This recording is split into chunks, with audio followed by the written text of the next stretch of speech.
मेरा जिस्म ख़राब किया, मेरी इज़्ज़त ख़राब है। पैसा है, क्या करूँ मैं? आप लोग मुझे बताओ, मेरी मदद करिए, मेरी कोई नहीं सुन। क्या हम लोगों को न्याय नहीं मिलेगा? क्या ऐसे लोग हमको धोखा दे के भागते रहेंगे? तो दोस्तों आ गए हम एक बार फिर से आप लोगों के सामने, और इस बार यार हम कोई रोस्ट लेकर नहीं आए हैं, हम लेकर आए हैं एक बहन का दर्द। जी हाँ, इन बहन का नाम है विजेता, और ये हमारे पास इन्होंने मैसेज भेजा था वीडियो के ज़रिए, और इन्होंने गुहार लगाई थी अपनी मदद करने की। तो भाइयों वही चीज़ मैं आप सबके सामने लेकर आया हूँ आज। तो इन बहन के साथ हुई सारी घटनाएं और इनकी वो वीडियो जिसमें इन्होंने सारा कुछ बताया है, आज इसी के बारे में करते हैं बातें। सवाल ये है कि जो चीज़ जैसी है उसे वैसे ही पेश क्यों ना किया। वैसे यार बात करी जाए तो ये कोई हिंदू या मुस्लिम का एंगल नहीं है, ये एंगल है केवल और केवल मानवता का। इन बहन ने अपने पति के द्वारा की गई घरेलू हिंसा का सारा वर्णन अपनी वीडियोस में किया है, और साथ में वर्णन हुआ है कहीं ना कहीं जातिवाद का भी। इसका बाप मुझे बोलता था तू छोटी जाति की है, अब उसको 8 साल बाद छोटी जाति याद आ गई है। यार जब जातिवाद का नाम चला ही है तो मैं आपको बता दूं कि इसके पतिदेव जो हैं विजेता जी के, वो जाट बिरादरी से हैं, और मैं भी जाट हूं। तो भाई साहब आप लोगों को मैं बता दूं कि ये बंदा ना जाट जाति पर, पूरी जाट बिरादरी पर कहीं ना कहीं दब्बा है, और इसके जैसे नपुंसक लोग, हाँ भाई साहब मैं सही कह रहा हूँ, इसके जैसे नपुंसक लोगों को समाज में जीने का कोई हक नहीं है, और ये और इसकी जैसी मानसिकता रखने वाले को, सभी लोगों को डूब के यार कहीं ना कहीं मर जाना चाहिए। और आप लोगों को भी ना ऐसे लोगों का संपूर्ण बॉयकॉट करना चाहिए। खैर मैं ज़्यादा ना कहते हुए अपनी बात को यहीं विराम देता हूं, और आप सबसे पहले इन बहन का ये वीडियो देखिए। नमस्ते जी, मेरा नाम विजेता है, विजेता सेठी। आज से 10 साल पहले मेरी शादी हुई थी। हमारे बीच में एक विकास नाम का बंदा आ गया जिससे हमारी दोस्ती थी। हमने उसको हरियाणा से भाग के आया था। वो हमें अपनी कहानी सुनाता था कि मेरी सौतेली माँ है, मेरे संग गलत काम करती है, मेरा बाप मुझे मारता है, मेरे बाप ने मेरी माँ को जला के मार दिया बचपन में। हमने उसकी मदद करी, अपने घर में रखा। 8 से 8 साल पहले जब वो हमारे पास भग के आया, रात के 12 बजे, कुछ भी नहीं था उसके पास, आधार कार्ड कुछ भी नहीं था उसका, पैन कार्ड कुछ भी।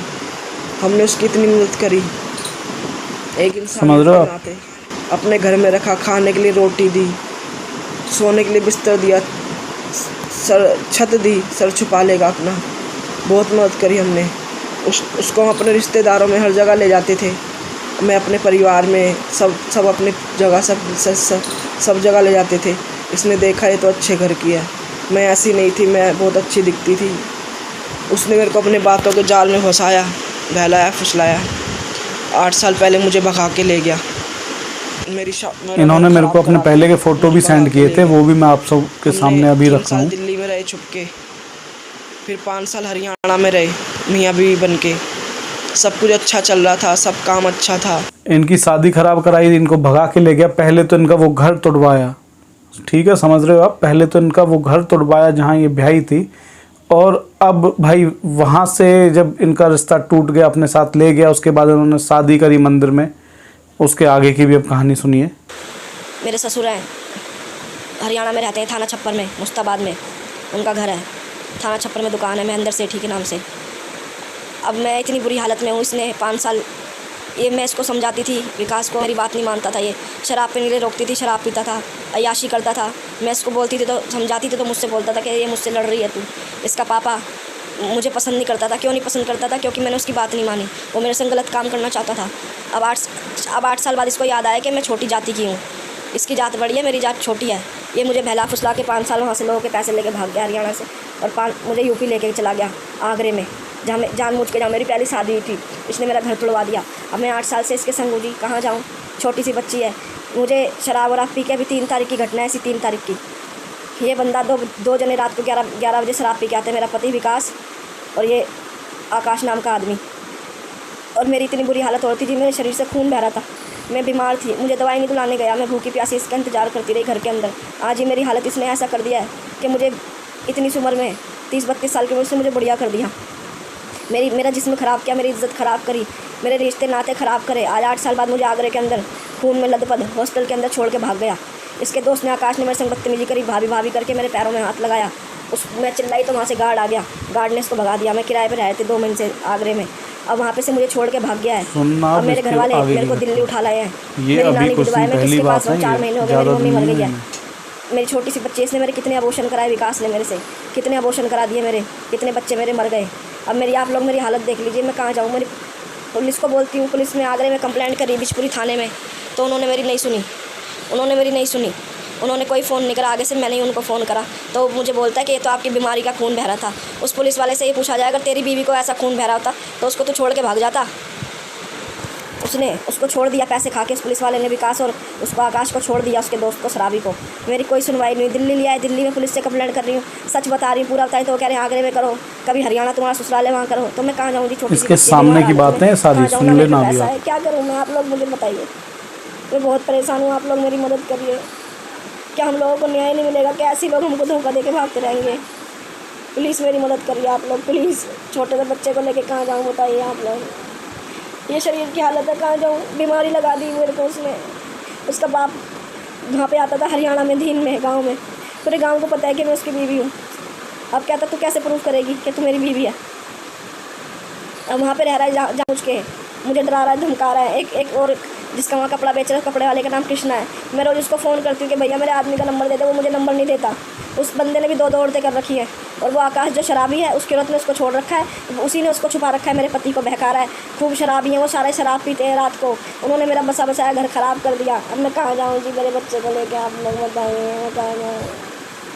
मेरी कोई मदद नहीं कर रहा। मैं नानी के घर में बैठी हूँ, वो विधवा है बेचारी, मुझे कब तक रखेगी? इसका बाप मुझे बोलता था तू छोटी जाति की है। अब उसको 8 साल बाद छोटी जाति याद आ गई है। छोटा सा बच्चा है, रूथ है उसका नाम, वो उसको याद करती है। मैं कहाँ से ला के दूँ उसका पापा? आप लोग मेरी मदद करिए, मेरी कोई नहीं सुन रहा ना। मेरे पास पैसे नहीं है तो मैं कहाँ जाऊँगी? कहीं भी नहीं जा सकती।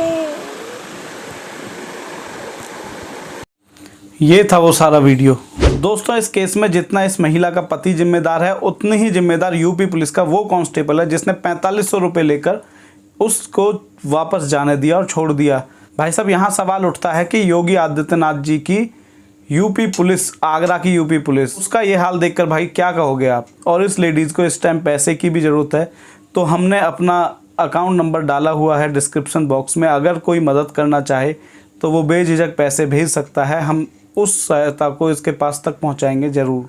दूसरा यार, इस बहन की मदद ना ही तो दिल्ली पुलिस ने करी और ना ही हरियाणा पुलिस ने। खैर यार, दिल्ली पुलिस का तो समझ में आता है, वो अपने केजरी चचा के अंडर आती नहीं है और वो सब लोग तो ठुल्ले हैं। लेकिन यार, हरियाणा पुलिस का ये हाल देखकर मेरे को कुछ अजीब सा महसूस हो रहा है, क्योंकि यार हरियाणा पुलिस इस देश की आन बान और शान है, और उसके बाद वो इस महिला की हेल्प करने से चूक गए। वैसे इनको अब एक वकील मिल चुका है जो रोहिणी कोर्ट ने इन्हें दिया है, तो अब वो इनका केस आगे लेकर जा रहे हैं। और जो ये चाहती हैं कि आप लोग इनकी वीडियो सुने, और जो इनके पति ने इनके साथ किया है ऐसा किसी के साथ ना हो, और आप सब लोग मिलकर ऐसे लोगों का बहिष्कार करो। इस टाइम पे इनके पास कोई पैसा नहीं है और ना ही कोई इनकम की सोर्स है, और ऊपर से बीमार, बहुत ज़्यादा बीमार हैं, और ना ही इनको इनकी बेटी का कोई फ्यूचर नज़र आ रहा है। लेकिन ऐसे टाइम पे अगर इनको कुछ हो जाता है तो इनका पति इनकी बेटी को भी नहीं रखेगा, जो अभी सिर्फ 5 साल की है। ऐसे में ये चाहती हैं कि आप सब लोग इनकी कहानी सुने और दूसरों को भी सुनाएं, और जैसी हर संभव मदद आप लोगों से बन सके ऐसी करें, अगर करने में समर्थ हैं तो।